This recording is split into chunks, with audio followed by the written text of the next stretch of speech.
कल 9 सितंबर 2022 को ब्रह्मास्त्र movie release हुई और ब्रह्मास्त्र मूवी के रिलीज होने के बाद में आइनॉक्स और पीवीआर जैसे सिनेमास को 800 करोड़ के आसपास का लॉस हुआ है, क्योंकि बहुत सारे लोगों ने इस मूवी को क्रिटिसाइज किया और यहाँ पर इस मूवी के टिकट की सेल्स भी नहीं हुई है। अगर आप इन कंपनीज के शेयर्स को ऑब्जर्व करेंगे तो यहाँ पर आपको ये पता लगेगा कि इन कंपनीज के शेयर्स की वैल्यू 5% से गिर चुकी थी। अगर आप सिनेमा स्टॉक्स में इन्वेस्टमेंट करना चाहते हैं तो यह अपॉर्चुनिटी आपके लिए बहुत अच्छी हो सकती है, क्योंकि सिनेमा कंपनीज के शेयर्स 5% डाउन में है। अब हम चलते हैं अगली न्यूज की तरफ और अगली न्यूज है टाटा ग्रुप की। टाटा ग्रुप ने प्लान बना लिया है कि टाटा ग्रुप मैन्युफैक्चर करने वाला है आईफोन्स को, वो भी इंडिया में। और इसी के साथ साथ टाटा ग्रुप इस प्लान को सक्सेस करने के लिए ताइवान के साथ बातचीत कर रहा है इन यूनिट को प्रोड्यूस करने के लिए। और सबसे इंपॉर्टेंट बात यहाँ पर यह है कि अगर टाटा ग्रुप आईफोन को इंडिया में मैन्युफैक्चर करता है तो टाटा ग्रुप के शेयर्स की प्राइस और भी तेजी से बढ़ेगी। और इसी के साथ साथ काफी टाइम पहले से लोग कहते आ रहे हैं कि अगर इन्वेस्टमेंट करना है तो टाटा मोटर्स के शेयर्स में या टाटा के किसी भी शेयर्स में इन्वेस्टमेंट कर लो। पीयूष गोयल जी कहते हैं कि इंडिया में जितने भी रेस्टोरेंट्स हैं ये अपने प्राइस को बढ़ा सकते हैं अपने मन के मर्जी के हिसाब से, लेकिन रेस्टोरेंट वाले जो सर्विस चार्ज करते हैं इसके ऊपर कस्टमर की चॉइस होगी कि सर्विस चार्ज पे करना है या नहीं करना है। इसका मतलब यह है कि अगर आप अगली बार होटल में जाएंगे तो ये आपके ऊपर डिपेंड करेगा कि आपको सर्विस चार्ज पे करना है या नहीं करना है। मैं तो पर्सनली सर्विस चार्ज पे नहीं करता हूँ। इंडियन ऑनलाइन गेमर्स ने पिछले 3 सालों में 58,000 करोड़ से भी ज्यादा पैसे कमाए हैं और इसके ऊपर अब इंडिया के गवर्नमेंट की नजर है। इंडियन गवर्नमेंट का कहना है कि इंडियन गेमर्स को पे करने पड़ेंगे टैक्सेस इस इनकम के ऊपर। और अगर मैं टैक्सेस के अप्रोक्सीमेट फिगर की बात करूं तो टैक्सेस होते हैं 30,000 करोड़ से भी ज्यादा की। अगर आप एक ऑनलाइन गेमर है तो आपने जितने भी पैसे कमाए हैं उसके ऊपर टैक्स पे करना पड़ेगा आपको। और इसी के साथ साथ गेमिंग से भी पैसे कमाए जा सकते हैं, ये आज पता चल चुका है। जब भी हमें घर लेना होता है तो सबसे बड़ा सवाल यहाँ पर यह आता है कि घर को परचेज करना चाहिए, खरीदना चाहिए या रेंट पर लेना चाहिए। आखिर दोनों में से कौन सा ऑप्शन बेटर होता है समझते हैं इस छोटी सी वीडियो में। सबसे पहले अगर आप घर खरीदते हैं तो आपको सबसे बड़ी पेमेंट करनी पड़ती है और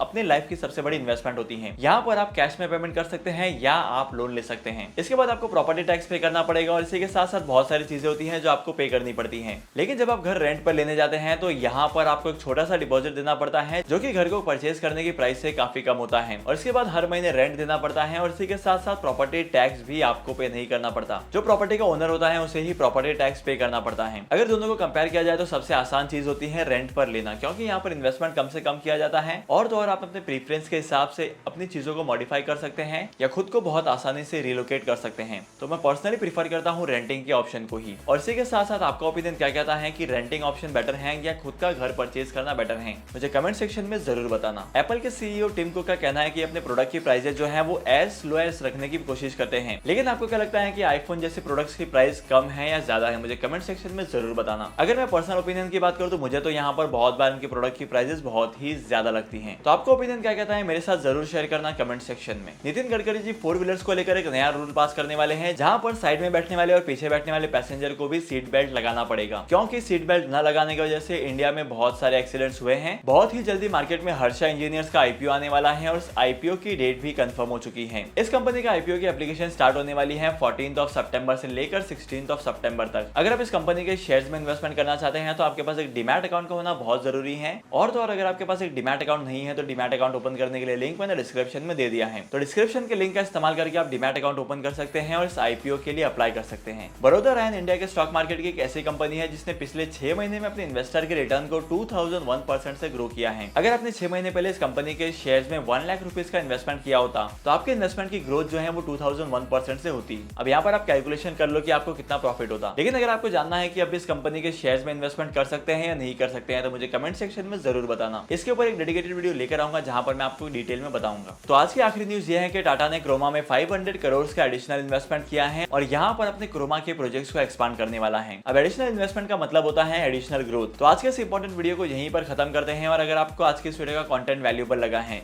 तो आज के इस वीडियो को लाइक करना और इसी के साथ साथ अगर आप इस चैनल पर नए हो तो इस चैनल को सब्सक्राइब करो। मैं आपको मिलूंगा अगली वीडियो में नए टॉपिक के साथ, एक इंटरेस्टिंग टॉपिक के साथ। तब तक के लिए signing off, happy investing and good bye.